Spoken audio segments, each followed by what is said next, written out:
What's up, world? It's Wednesday, April 4th, 2018. I'm here at yournewswire.com. As you can see, the title is How Rockefeller Founded Big Pharma and Waged War on Natural Cures. This article was posted March 27th.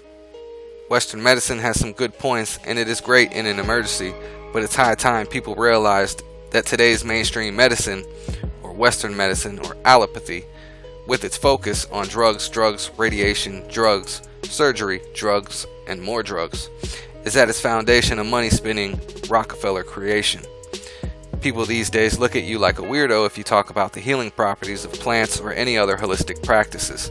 Much like anything else, politics and money have been used to warp people's minds and encourage them to embrace what is bad for them. It all began with John D. Rockefeller, who lived from 1839 to 1937, who was an oil magnate, a robber baron, America's first billionaire, and a natural-born monopolist.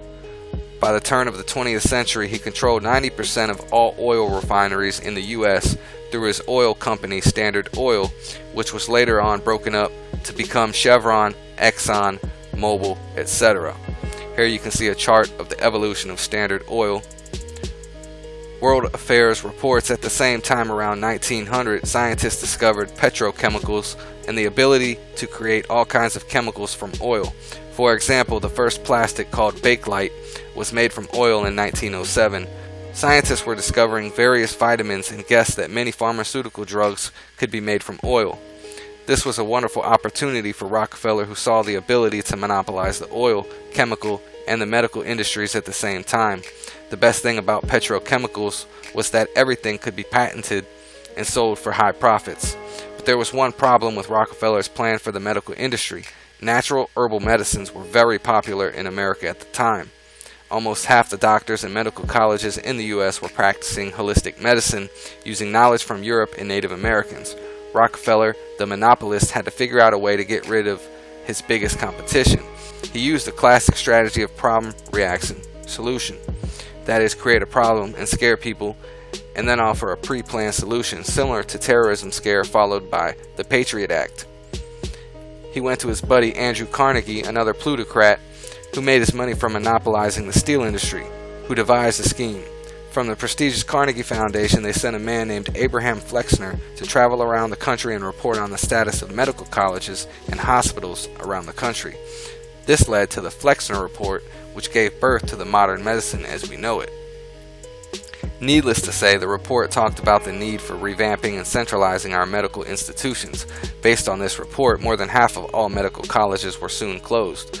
Homeopathy and natural medicines were mocked and demonized, and doctors were even jailed. To help with the transition and change the minds of other doctors and scientists, Rockefeller gave more than $100 million to colleges, hospitals, and founded a philanthropic front group called General Education Board, or GEB. This is the classic carrot and stick approach. In a very short time, medical colleges were all streamlined and homogenized. All the students were learning the same thing, and medicine was all about using patented drugs. Scientists received huge grants to study how plants cure diseases, but their goal was to first identify which chemicals in the plant were effective, and then recreate a similar chemical, but not identical, in the lab that could be patented. A pill for an ill became the mantra for modern medicine, and you thought Koch brothers were evil. So now here we are 100 years later, churning out doctors who know nothing about the benefits of nutrition or herbs or any holistic practices. We have an entire society that is enslaved to corporations for its well-being. America spends 15% of its GDP on healthcare, which should be really called sick care. It is focused not on cure but only on symptoms, thus creating repeat customers. There is no cure for cancer, diabetes, autism, asthma, or even the flu. Why would there be real cures? This is a system founded by oligarchs and plutocrats, not by doctors. As for cancer, oh yeah, the American Cancer Society was founded by none other than Rockefeller in 1913. In this month of breast cancer awareness, it is sad to see people being brainwashed about chemotherapy, radiation, and surgery. That's for another blog post, but here is a quote from John D. Rockefeller that summarizes his New World Order vision for America. Take a look at it. It's a little bit bigger here. I don't want a nation of thinkers. I want a nation of workers.